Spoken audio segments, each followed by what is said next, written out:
UP. Okay.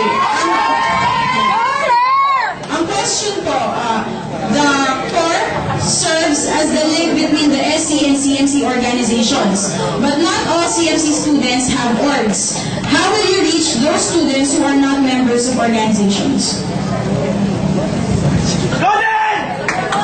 Ayan, so yun nga, nabanggit na nga na ang core ay ang yung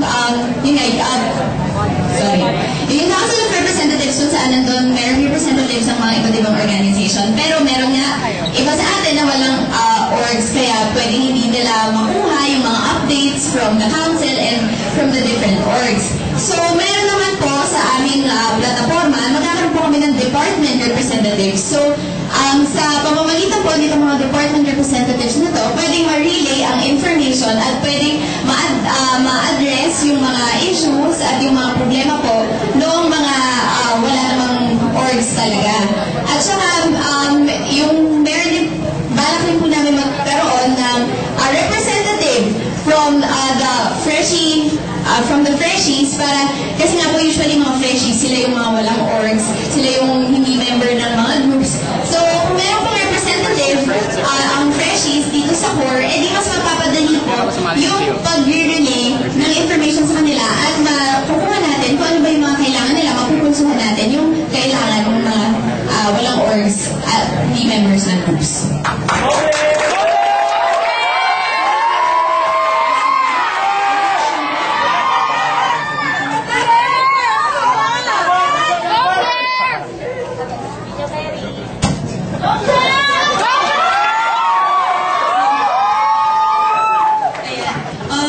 Ngayon po sa ating Convent Council ay na-establish na po yung department representatives natin at mga batch representatives po natin. Naging matagumpay po ang council natin ngayon.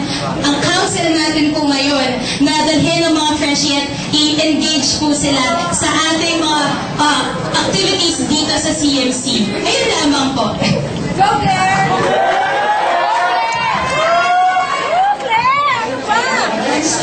It's time for the Vice Chairperson candidate of isa. Kung sakaling mananalong chairperson si Norman at ikaw ang kanyang Vice Chairperson, how will you assert yourself and the principles of your party?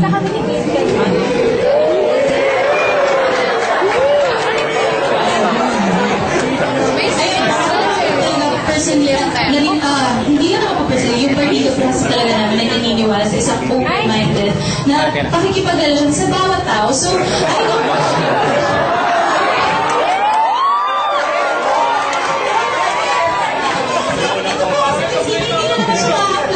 sa konsero natin, di po ba? Madadalawin po natin yan talaga sa totoong buhay. Ay, sa ating buhay. Okay, so ito na po talaga. Ay, so bilang open-minded po kami, hindi po ako nakakita ng any problem. Para po hindi po ako pakinggan ni Norman, para hindi ko po siya makakinggan.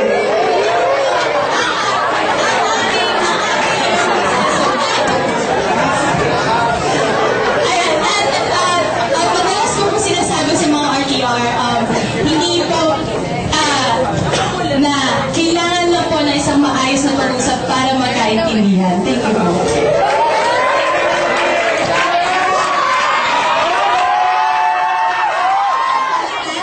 Partner ko kasi yun.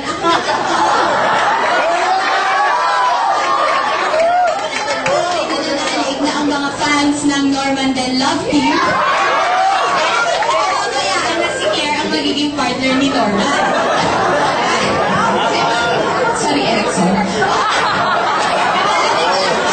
Siyempre po, tinanong natin na para naman po mapadali at mapadulas ang pagpapa-implement. Mapadulas!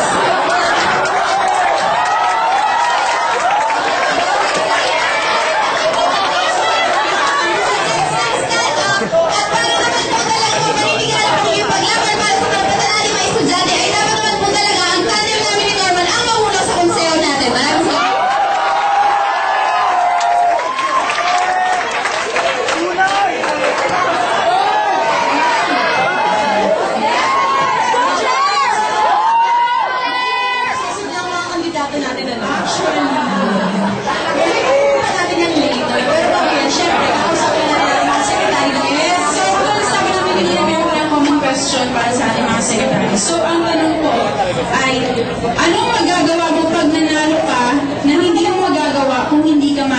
sa pwesto.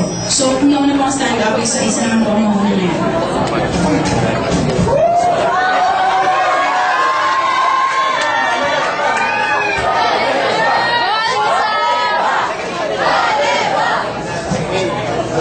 Yung magagawa ko po pag hindi ko ako nanalo, ay, ano yung tanong? Sorry. Ano yung magagawa mo pag nanalo ka na hindi mo magagawa kung hindi ka malulog sa pwesto? Pag hindi ko ako malungkot sa pwesto, ang magagawa ko po ay magbalong po ako sa pwesto, ang magagawa ko po ay mapapaigdig po natin ang MAX bilang miyembro po ako ng MAX at widespread po natin ito sa mga magiging bukas na ito sa MAXCOM kasi meron kaming programa na open ito sa application process and at the same time, pagbubuo ng constitution at marami may involved dahil sa proyekto ko rin na InfoCodes kasi isi-strengthen and i-expand natin yung information dissemination body ng council. Thanks.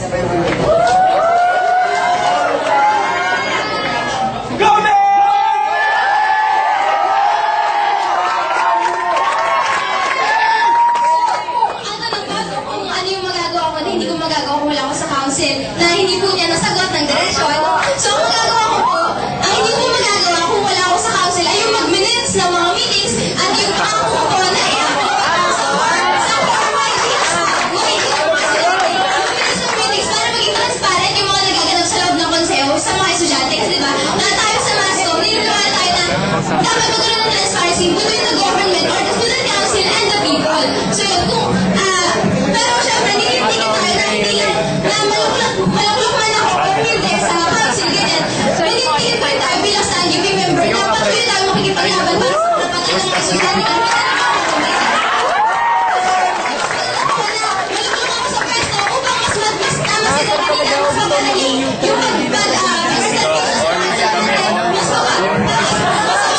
Sa mga estudyante.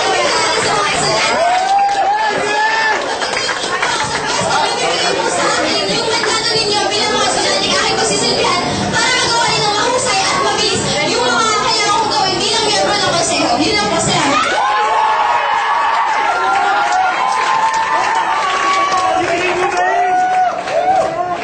Bilang sabi na rin yung tanong ko sa kanya. So,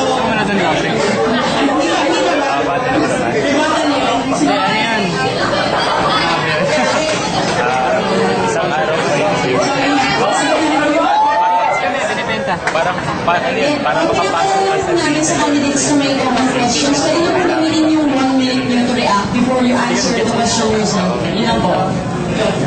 So, sasagutin ko yung So, wala na po may babal na ako.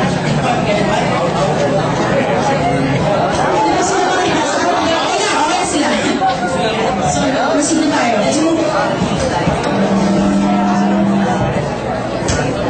Let's move on to our treasurer, for the candidates for treasurer. Our question: what experiences and skills qualify you to be the treasurer of the council, particularly in terms of marketing and generating funds?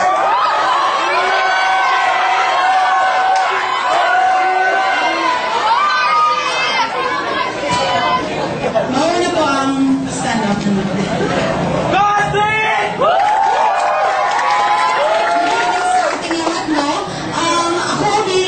Yung experience ko sa marketing, ay naging ako marketing assistant sa Mr. and Miss Edu 2009 and 2010. At yung sa pagmamarket naman, ay ang pinakamahalaga dyan, ang diskarte. At masasabi ko na sa experience ko, hindi lang sa Mr. and Miss Edu, at sa aking work responsibility sa labas ng kolehiyo, ay masasabi ko na madiskarte naman talaga ako. Kaya ko gawa lang ang trabaho ng isang treasurer.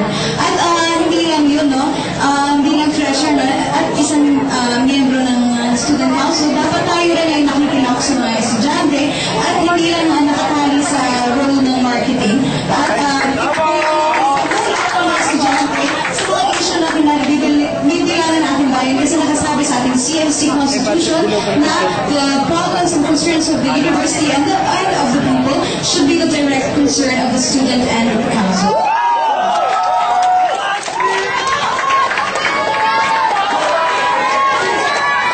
Excuse me, the candidate for treasurer for Rizal would like to offer